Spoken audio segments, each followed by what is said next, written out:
안녕하세요. 저는 동시통역사로 일하면서 서울에 살고 있는 40세 여성입니다. 오늘 저는 결혼 후에 겪은 어이없는 일을 말씀드리려고 합니다. 사람이 살다 보면 생각하지 못했던 뜻밖의 상황과 마주치는 일이 흔히 있습니다. 믿었던 사람에게 뒤통수를 맞기도 하고 설마가 사람 잡는다는 말처럼 방심하고 있다가 허점을 찔려서 망하기도 하죠. 제가 그런 경우에 속합니다. 두 여자에게 연이어 뒤통수를 호되게 맞았고 그 결과 인생이 파탄나기 일보 직전까지 몰리게 되었죠. 설마 사람이 어떻게 그런 짓까지 하겠어 라고 생각하며 믿고 방심했기 때문입니다. 하지만 세상에는 우리들이 상상하는 것 이상으로 악독하고 파렴치한 인간들이 아주 많다는 사실을 제가 당한 억울하고 분한 사연을 통해 알려드리려고 합니다. 제 아버지는 외교관이셨어요. 주로 유럽에 있는 나라에서 근무를 하셨는데 2년이나 3년에 한 번씩 다른 나라로 가서 근무를 하셨습니다. 그래서 어렸을 때는 아버지와 같이 지낸 적이 없었어요. 그러다 제가 중학생이 될 무렵에 아버지는 미국의 한국 대사관에서 근무하게 되셨고 엄마와 저는 아버지가 있는 미국으로 가게 되었죠. 그때부터 아버지가 한국의 외교부로 발령이 나서 귀국할 때까지 5년간을 미국에서 살게 되었어요. 그래서 저는 중고등학교를 미국에서 다니게 되었습니다. 처음에는 미국 생활이 낯설었고 적응하기에 힘들었는데 1년 정도 지나자 영어도 어느 정도 익숙해졌고 친구들도 생겼어요. 미국의 문화에 적응을 하고 보니 아주 자유로워서 한국보다 좋았습니다. 다만 여전히 남아있는 인종차별과 밤거리를 절대 여자 혼자 다니면 안 된다는 걸 제외하면 말이에요. 중학생이 되어서 시작한 유학생활이었지만 저는 영어를 빨리 배웠습니다. 보통은 초등학교 저학년 때 유학을 와서 영어를 배운다고 하잖아요. 중학생이 되면 이미 늦어서 영어를 빨리 배우지 못한다고 하던데 저는 언어를 배우는 감각이 남달랐는지 1년 만에 영어를 스펀지처럼 빨아들여서 의사소통에 전혀 문제가 없는 수준이 되었어요. 부모님도 저의 탁월한 언어 감각을 보시고 아주 좋아하셨습니다. 소희는 다른 애들보다 영어를 빨리 배우는 것 같구나. 네 실력이면 여기서 대학을 다녀도 아무 문제 없겠어. 아버지는 제가 미국에서 대학까지 마치게 할 생각이셨습니다. 저도 미국에서 학교를 다니는데 문제가 없어서 그렇게 할 생각이었는데 3년 뒤에 문제가 생겼습니다. 아버지께서 한국의 외교부로 들어오라는 인사발령이 난 겁니다. 아무래도 한국에 들어가야 할 것 같다. 내가 알아보니 소희만 여기 남아서 계속 학교를 다닐 방법이 없어. 인사발령이 났으니 아버지는 당연히 귀국을 해야 했지만 저랑 엄마라도 미국에 계속 살 수 있는 방법을 찾아보셨는데 그게 불가능하다고 하셨어요. 그래서 결국 아버지를 따라 한국으로 돌아와야 했습니다. 미국에 처음 정착했을 때처럼 차별받을 일이 없을 줄 알았는데 한국에 와서 고등학교를 다니면서 문제가 생겼습니다. 친구들이 제게 텃세를 부렸거든요. 틈만 나면 저를 무시하면서 괴롭히기 시작했습니다. 너 미국에서 살다가 왔다던데 한국말은 할 줄 알아? 친구들은 뭔가 오해를 하고 있었어요. 미국에서 5년만 살다 온 건데 저를 아예 외국인 취급하고 있었습니다. 아버지 때문에 한국으로 유학을 왔다고 생각하는 것 같길래 제가 해명해 보았지만 친구들은 저를 자기들과는 다른 부류로 생각하고 거리를 뒀습니다. 제가 있으면 제 영어 발음을 흉내내면서 놀려댄 적도 있었어요. 야, 오늘 담탱이 몰래 야자 빼고 땡땡이 치자. 이런 건 영어로 어떻게 말해? Let's go 땡땡. 이러나? 너 영어 잘하잖아. 빨리 말해봐. 이런 식으로 이상한 질문을 할 때면 저는 대답하지 않고 무시했어요. 그런데 친구들은 자기들을 무시하면서 잘난 척한다고 화를 내더라고요. 야, 사람이 말하는데 쉽냐? 네가 그렇게 잘났어? 미국에서 살다 왔으면 다야? 안 그래도 적응하기 힘든데 친구들이 시건방지다고 놀리고 왕따를 시키자 더 이상 버틸 수 없었습니다. 제 편을 들어주는 친구 하나 없으니까 밝고 활동적이었던 성격이 말이 없고 내성적인 성격으로 변해갔습니다. 저희 엄마도 그 사실을 알아차리고 아버지와 상의를 하기도 했죠. 여보, 소희가 걱정이에요. 학교 생활에 통 적응을 못하는 것 같아요. 그래? 어떻게 하지? 다른 데로 전학이라도 보내야 하나? 내가 학교에 찾아가서 상담해 봤는데 내년이면 3학년이라 전학도 안 된다고 하더라고요. 설사 전학을 간다고 해도 그 학교에서 잘 적응한다는 보장도 없고 이걸 어쩌면 좋아요. 그렇다고 풀이 잔뜩 죽어있는 애를 그냥 내버려둘 수도 없으니 큰일이야. 날마다 부모님께서 저를 걱정하시는 소리를 들었지만 따돌림 문제를 해결해 주시지 못했죠. 힘들어도 참고 견디면서 졸업을 하는 것 외에는 다른 방법이 없었습니다. 아버지께서도 아무리 찾아도 방법이 없으셨는지 저를 따로 불러 달래기 시작하셨습니다. 소희야, 1년만 참고 졸업하자. 졸업하고 미국에 있는 대학으로 유학 가면 다 해결될 거야. 힘들어도 어쩌겠니? 참고 이겨내야지. 아버지께서 고등학교만 졸업하면 미국으로 유학을 보내줄 테니 1년만 참으라고 했어요.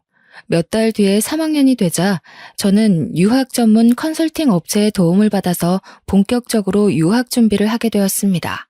소희가 워낙 영어에 능통하고 공부도 잘해서 아이비리그 대학도 도전해 볼 만한 것 같습니다. 부모님께서 말하신 이 대학이랑 이 대학의 원서를 접수해 보면 어떨까요? 유학업체 관계자분께서 제 실력이면 미국의 스카이로 불리는 인류 대학도 가능하다고 하셨습니다. 그래서 저는 지긋지긋한 한국을 떠나기 위해 이를 악물고 미국 대학 진학에 필요한 준비를 하기 시작했습니다. 그때는 저를 괴롭히는 친구들이 있는 한국이 너무 싫었거든요. 얼마나 미국이 그리웠는지 미국 학교 친구들과 할로윈 파티를 하고 축제를 즐겼던 추억들이 꿈에 보일 지경이었어요.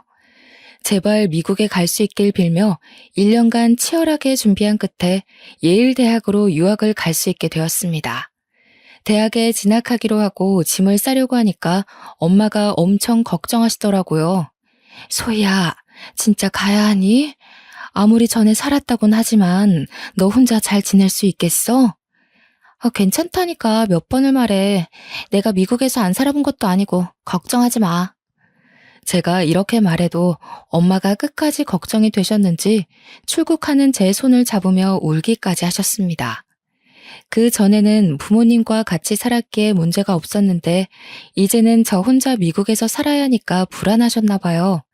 그래서 엄마를 꼭 안아주며 울지 말라고 다독였습니다. 엄마, 애같이 왜 울어? 나도 이제 성인이야.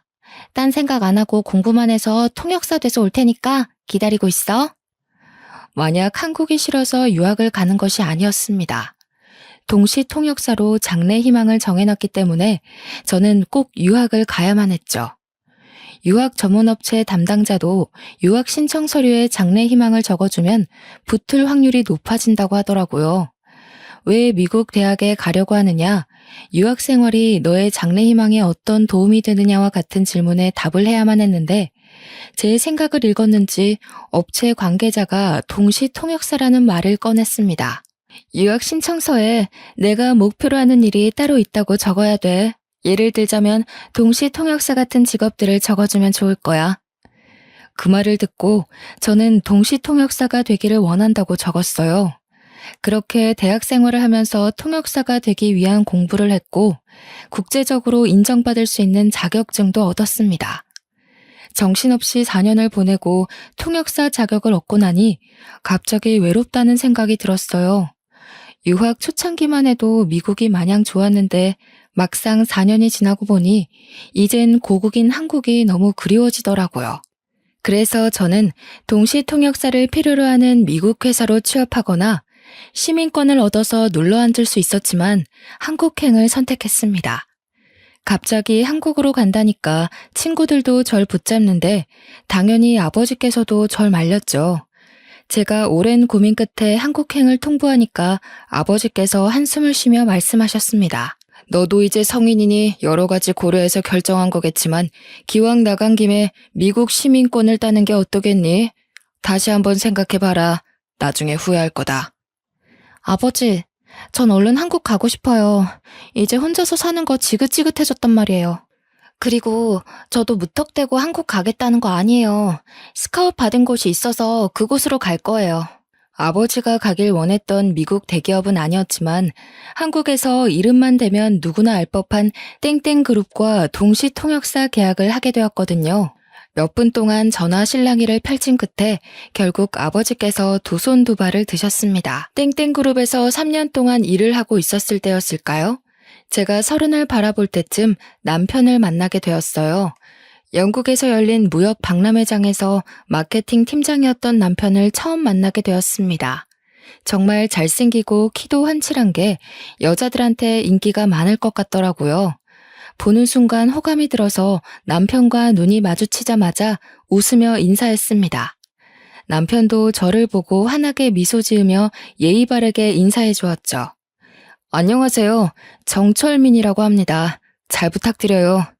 네, 반가워요. 제가 들으니까 미국에 있는 대학을 나오셨다고 하던데 맞나요? 네, 몇 년 동안 미국 물 좀 먹었습니다. 혹시 어느 대학 나오셨나요? 예일대학에서 경영학 공부를 했어요. 어머, 저도 그 대학 나왔어요. 정말요? 여기서 유학 동창을 만나다니 더 반갑네요. 전공이 달라서 몰랐는데 남편과 제가 동창이었더라고요. 그걸 계기로 저희는 빠르게 가까워졌습니다. 틈나는 대로 사적인 대화도 많이 나누고 전화나 문자도 자주 나누었죠. 박람회가 끝날 무렵 남편이 제게 먼저 대쉬를 하기도 하였습니다. 소희 씨, 이번 회의 때 동시통역을 아주 잘해주셔서 감사합니다. 제가 밥 한 끼 사드리고 싶은데 한국에 돌아가서도 연락드려도 될까요? 네, 물론이죠. 언제든지 연락 주세요. 남편과 대화가 너무 잘 통해서 남편에게 연락이 안 와도 제가 해볼 생각이었습니다. 하지만 한국으로 귀국한 뒤에 여러 국제 행사를 따라다니느라 남편에게 연락해볼 시간이 없었죠. 그런데 어느 날 남편에게서 문자가 한 통 왔습니다. 저녁을 먹자는 제안을 하길래 반가운 마음에 얼른 약속을 잡았는데요. 제가 잠깐 시간을 내서 밥만 먹고 헤어졌는데 며칠 뒤에 바로 연락이 왔습니다. 소희 씨, 요즘도 바쁘시나요? 요즘 이상하게 소희 씨 생각이 나네요. 밥은 잘 챙겨 먹고 다니시는 거 맞나요? 저도 남편에게 호감이 있었지만 남편이 저에게 더 호감이 있는 눈치였습니다. 그때부터 거의 매일 제게 문자와 톡을 보내길래 저도 마음이 더 깊어지기 시작했죠. 남편이 틈만 나면 어떻게 지내는지 뭐 하는지 묻다가도 보고 싶다고 하면서 저에 대한 속마음을 솔직하게 드러냈습니다. 해외 유학파 출신의 외모도 괜찮고 잘 나가는 대기업 팀장이 이렇게 적극적으로 나오는데 어느 누가 안 넘어갈까요? 하지만 제가 너무 바빠서 관계가 빠르게 진행되지 않았습니다. 몇 달이 지나고 나서야 남편이 정식으로 사귀자는 말을 꺼내더라고요. 이제 소희 씨도 제 마음 알 거라고 생각해요. 우리 진지하게 교제하면서 결혼까지 생각해 봐야 하지 않을까요? 남편도 그렇고 저도 적은 나이가 아니라서 남편과 결혼을 전제로 만나보고 싶었습니다. 하지만 저희 둘 다 국제적인 업무를 맡고 있어서 한국에 있는 시간보다는 외국에 나가 있을 때가 더 많았죠. 1년간 연애를 하면서 같이 보낸 시간은 얼마 되지 않아서 결혼 이야기가 나오는데 많은 시간이 흘렀습니다. 그러다 그가 국내 업무를 맡게 되었을 때 제게 프로포즈를 했습니다. 30대 중반에 들어서니 결혼 문제를 더 이상 미룰 수 없겠더라고요. 남편과 몇 개월 만난 것도 아니고 3년 정도 교제했으니 결혼할 때가 왔다고 생각했습니다. 그래서 결혼을 허락받으려고 시댁에 찾아갔죠. 시어머니께서는 저를 보자마자 매우 마음에 들어 하셨어요. 우리 며느리가 동시통역사라고 했니? 동시통역사 며느리면 우리 아들한테 아주 딱이지. 그래, 결혼식은 언제 올릴 거니? 시어머니께서 저를 좋아하신 만큼 저도 시어머니의 말투와 성격이 마음에 들었습니다. 말하는 품격만 봐도 교양이 온몸에서 줄줄 흐르는 세련된 사모님이었거든요. 저를 보자마자 칭찬을 너무 많이 해주셔서 몸둘 바를 몰랐습니다. 철민이 덕분에 해외 유학파 며느리를 다 보게 되는구나. 이런 며느리가 우리 집안에 들어오다니 가문의 영광이 따로 없다. 가문의 영광이라뇨. 저 받아주시면 제가 더 감사하죠. 나는 우리 철민이랑 얼른 결혼했으면 좋겠는데 사돈이 싫어하면 어쩌니? 딸 아깝다고 우리 아들 내치는 거 아닌가 몰라. 아니에요. 저희 부모님도 좋아하실 거예요. 실제로 저희 부모님도 남편이 마음에 쏙 든다고 하셨거든요. 시어머니를 처음 본 날만 그런 게 아니라 정식으로 잡은 상견례 자리도 화기애애한 분위기에서 진행되었습니다. 집안에 돈도 많지 시어머니께서는 저를 너무 좋아해 주시는 교양인이지 시아버지가 안 계신 것만 빼면 완벽한 집안이었습니다. 연애를 하면서 남편은 부모님이 이혼했다는 말은 했지만 왜 이혼을 하게 되었는지는 말해주지 않았어요. 신뢰가 될 거라고 생각하고 묻지 않았는데 결혼을 하고 나자 남편이 그 내막을 털어놓았습니다. 여보, 우리 아버지 말이야. 사실은 바람이 나서 이혼하신 거야. 뭐? 시아버지께서?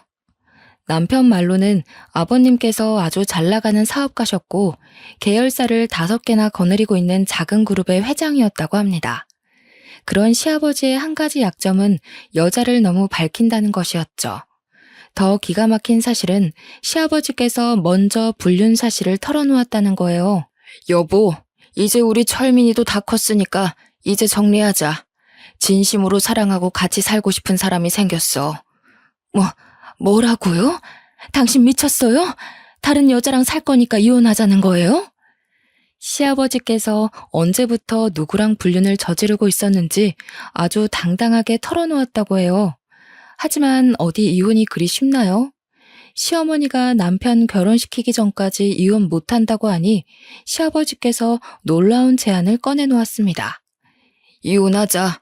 내가 가지고 있는 회사 중에서 가장 괜찮은 회사 줄 테니까 그걸로 퉁치자고. 회사 하나를 시어머니께 줄 테니 골치 아프게 위자료 소송 같은 거 하지 말고 조용히 끝내자고 하셨답니다.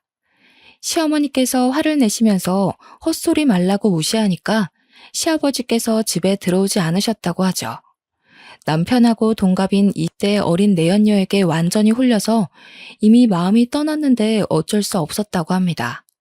소송해봐야 돈만 많이 나가고 동네에 소문만 나니 시어머니께서 회사만 받고 모든 관계를 정리했다는 겁니다.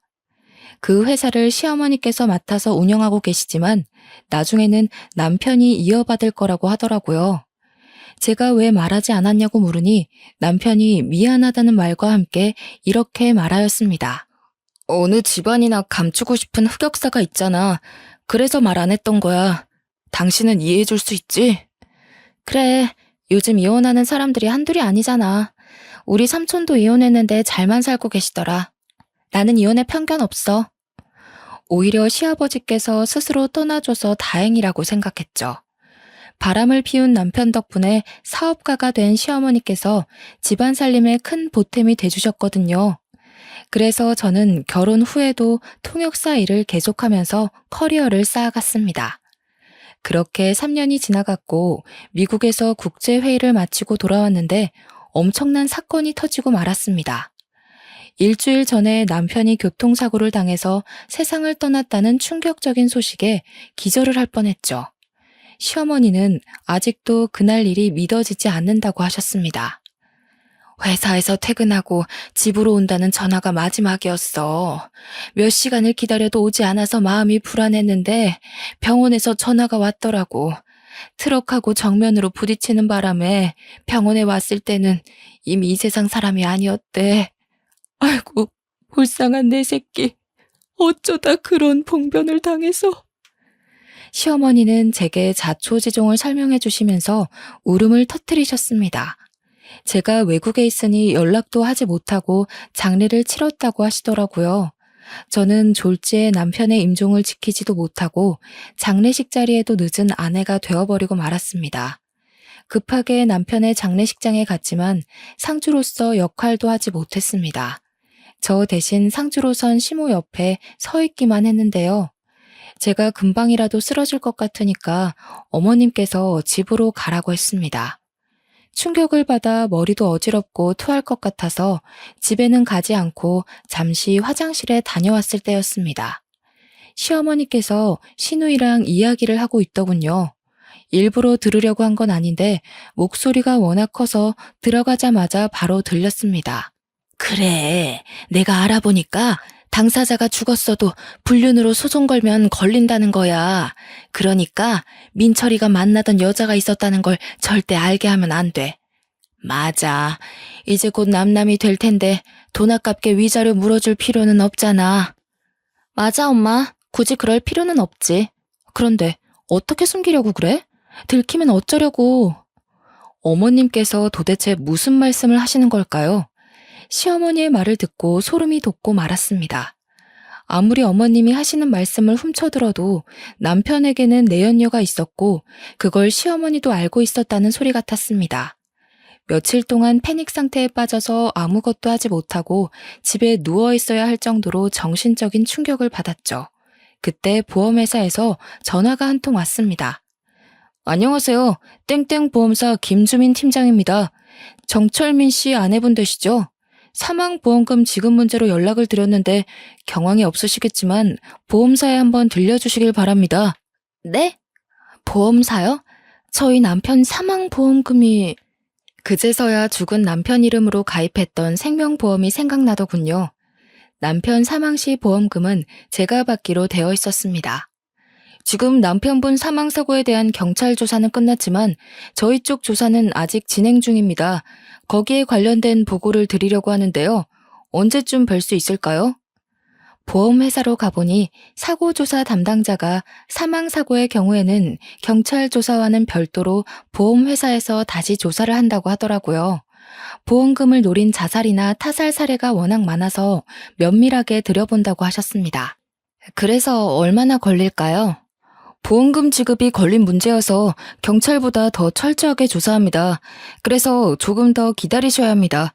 한 달은 걸릴 것 같은데 우선 사고 당시에 같이 계셨던 여성분도 저희가 불러서 증언을 들어야 하고. 네? 같이 있었던 여성이라고요? 네, 경찰 조사에는 동승한 여성이 있었다고 적혀 있었습니다. 그게 누구죠? 그건 저희가 말씀드릴 수 없습니다. 경찰 쪽에 문의드려도 저희처럼 안 된다고 하실 거예요. 대신 담당자분께서 사고에 대한 대략적인 설명은 해주셨습니다.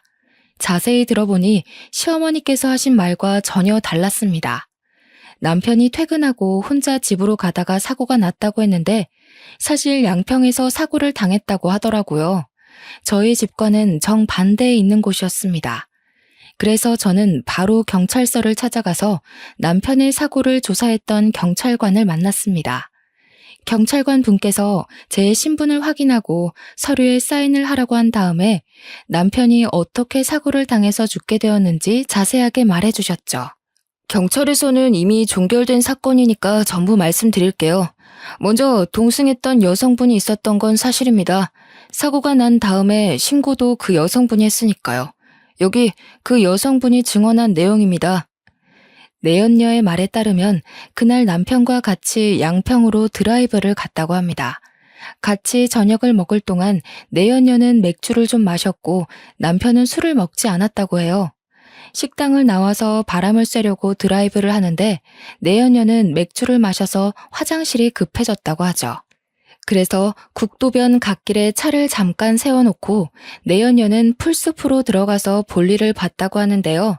급한 용무를 마치고 숲에서 나오는데 갑자기 대형 트럭 한 대가 남편이 타고 있던 차를 뒤에서 들이박았다고 합니다. 졸음 운전을 하던 트럭 기사가 갓길에 서 있던 남편의 차를 그대로 박아버렸다는 거죠. 그 사고로 남편이 타고 있던 자동차가 트럭 밑에 깔려버렸고 남편은 현장에서 바로 사망했다고 들었는데요. 당연히 저는 사건의 진실을 듣자마자 내연녀가 누구인지 물었습니다. 죄송하지만 그 여성분의 신원에 대해서는 저희도 알려드릴 수가 없습니다. 제가 알려달라고 매달렸지만 끝까지 알려주지 않더군요. 경찰서를 나오는 제 머릿속은 혼란스러워졌어요. 남편이 외도를 하고 있을 거라고 상상조차 안 해봐서 충격은 더 심했습니다. 죽은 남편을 상대로 불륜 소송을 해야 하나 싶었지만 당사자는 이미 죽고 없어졌는데 그렇게까지 해야 하나 싶었습니다. 하지만 남편의 불륜을 알고 있었으면서 돈을 아끼려고 거짓말을 한 시어머니가 괘씸하다는 생각이 들었어요. 그래서 변호사를 만나 어떻게 해야 하는지 상의하고 있는데 갑자기 모르는 여자에게 전화가 왔습니다. 여보세요? 최소희 씨 본인 맞으시나요? 네, 그런데요. 누구시죠? 저는 소희 씨 남편이랑 내연 관계 가졌던 여자예요. 네? 뭐라고요? 내연녀에 대해 어떻게든 알아내려고 변호사를 찾아간 건데 내연녀가 제 발로 찾아온 겁니다. 카페에서 만나서 이야기하자고 하길래 떨리는 심정으로 내연녀가 문자로 보내준 주소로 찾아갔죠. 내연녀를 실제로 보니 남편이 한눈에 반해서 넘어갈 만해 보였습니다. 얼굴도 몸매도 저보다 더 나아 보였거든요. 하지만 성격은 어찌나 고약한지 절 보자마자 재수없는 소리를 해댔습니다. 멀뚱히 서서 뭐 하세요? 시간 없으니까 얼른 앉으세요. 우리가 아주 불편한 관계라는 거 알아요. 하지만 그 사람은 이미 이 세상을 떠나고 없는데 우리끼리 싸워봤자 무슨 소용이 있겠어요? 내연녀는 뻔뻔하게 나오니까 코웃음이 절로 나오더군요. 제가 어이없는 표정으로 콧방귀를 뀌고 있는데도 내연녀가 꿋꿋하게 제게 제안을 했습니다. 소희 씨 시어머니도 저에 대해 알고 있어요. 그걸 증명하면 죽은 남편이 아니라 시어머니를 상대로 위자료 청구를 할 수 있다고요. 그래서요? 지금 위자료 청구해서 반반씩 나누기라도 하자는 거예요? 잘 아시네요. 제가 도와드릴 테니까 위자료 5대5로 나눠요. 그쪽도 억울해서 이대로 넘어가기 싫잖아요? 뭐가 그렇게 당당해요? 시어머니 골탕 먹일 증거라도 가지고 있어요? 제가 이렇게 물으니까 내연녀가 녹음 파일을 몇 개 들려주었어요. 내연녀가 시어머니와 나눈 대화를 몰래 녹음했더라고요.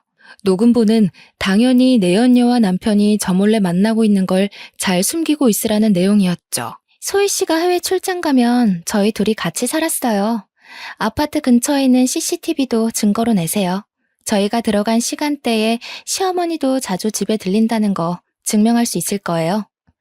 내연녀 말로는 시어머니께서 저보다는 자기를 며느리로 앉히고 싶다는 말을 자주 했다고 하더라고요. 저는 그 말을 믿지 않았지만 내연녀는 시어머니가 제 뒷담을 한 것까지 녹음해놓고 있었습니다. 최소희 그 애는 툭하면 비행기 타고 날라버리니? 마누라가 옆에 있어야 마누라지. 1년의 절반은 외국에 나가 있는 년이 무슨 마누라야? 혜정이 네가 우리 철민이 잘 챙겨주거라. 내가 기회 와서 확 이혼시켜버릴 테니까. 녹음 파일을 듣고 있던 저는 겉과 속이 다른 시어머니의 모습에 분노가 치밀어 올라서 견딜 수가 없었습니다. 제 앞에서는 간이고 쓸개고 다 내줄 것처럼 굴더니 남편 내연녀 앞에서는 제 욕을 대놓고 했더라고요. 어때요? 이제 제 말 믿겨지시죠? 우리 이대로 한편해요. 이 정도면 증거로도 충분할 것 같은데. 내연녀보다 시어머니에게 복수심이 드는 건 왜일까요? 녹음본을 들은 순간 속이 부글부글 끓더니 눈앞에 있는 여자가 꼭 제 편처럼 보였습니다. 내연녀의 말이 사실이라면 시어머니를 상대로 위자료 청구 소송을 해도 승산이 있을 것 같았죠. 그래서 원하는 게 뭐예요? 아무 조건 없이 본처 앞에 나타나서 제 소송을 돕겠다고 할 리는 없을 것 같은데. 5대5로 반띵하자는 소리 했잖아요. 돈이 급해서 그런 거죠. 별일 있겠어요? 내가 정철미 믿고 이것저것 돈 질러놓은 게 많이 있는데 갑자기 죽어버려서 다 내 빚이 돼버렸잖아. 진짜 미친놈 아니야? 시집 오라고 해놓고 죽어버린 놈이 어딨어? 그 말을 들은 순간 정말 정신 나간 여자라고 생각했죠. 하긴 본처한테 머리카락 쥐어뜯기고 재산 탈탈 털릴 수도 있는데 기어코 찾아온 거 보면 하루살이 인생을 사는 것 같았습니다. 급한 불만 끄는 데에 온 정신이 팔려서 아슬아슬한 승부수를 둔 것 같았는데요. 이렇게 비정상적인 여자 때문에 시어머니께 복수를 할 수 있게 되었습니다. 그리고 상간녀 소송을 하지 말아달라고 계약서까지 써달라고 하더군요. 저는 생각해본다고 말하고 남편 내연녀와 헤어진 다음에 머릿속으로 계산을 해봤습니다. 시어머니에게 위자료를 받아내고 보험금을 받는다면 시댁에 복수도 하고 관계를 완전히 정리할 수 있을 것 같았어요. 그러다 얼마 후에 보험사에 연락을 받고 내연녀가 제안한 대로 하기로 결심했습니다. 하지만 내연녀에게 연락해서 만나기 전에 시어머니에게 소송을 할 거란 말을 먼저 하면서 사과를 받아야 할 것 같아서 시댁에 먼저 갔습니다. 평소처럼 도어락 문을 열고 들어가니 시어머니께서 뜻밖의 손님과 같이 있는 게 보였습니다. 바로 제가 만났던 남편 내연녀였죠. 안방에서 둘이 뭐가 그리 좋은지 히히덕거리고 있더라고요. 어머님, 그년 아주 바보더라고요. 내가 하는 말을 그대로 믿더라니까요. 그년이 영어만 잘하지 다른 건 아무것도 몰라. 아들이 바람을 피우다가 죽었는데 엄마한테 위자료 달라고 하는 법이 세상에 어디 있겠니?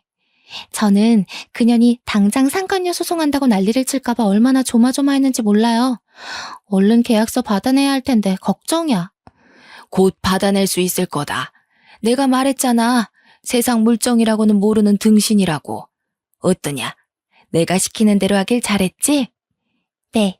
어머님은 정말 머리가 잘 돌아가세요. 이제 계약서만 받아내고 보험금만 빼내면 끝이니까 서두르자고요. 담당 설계사가 이제 조사 끝났다고 연락 왔어요. 그냥 민증만 가지고 가면 돼요. 둘의 말을 들은 저는 어이가 없고 기가 막혀서 맥이 탁 풀리고 말았습니다. 다리에 힘이 빠져서 주저앉을 것만 같았는데 겨우 정신을 차리고 내연녀와 시어머니가 대화하고 있는 목소리를 녹음해놨습니다. 그리고 급히 시댁을 빠져나왔는데요. 내연녀와 시어머니가 한패였다니. 제가 남편 사망 사건의 경위를 캐고 다니는 걸 안 시어머니가 내연녀를 시켜서 계약서에 사인을 받아놓으려고 했던 겁니다. 그리고 제가 내연녀를 발견해 상간녀 소송을 걸더라도 이기려고 했던 거죠. 변호사를 찾아가서 들어보니 짐작했던 대로 남편이 사망했기 때문에 시어머니에게 위자료 청구 소송으로 민사상의 책임을 묻는 건 불가능하다고 하더라고요. 다만 당사자가 사망했어도 상간녀를 상대로 소송은 얼마든지 가능하다고 했습니다. 이걸 알고 있던 그 인간들은 저한테 계약서를 받아내서 상간녀 소송을 막으려고 했던 거죠. 며칠 후에 내연녀에게 연락해서 생각을 정리했다고 만나자고 했습니다. 내연녀와 저는 처음 만났던 카페에서 다시 얼굴을 마주하게 됐죠.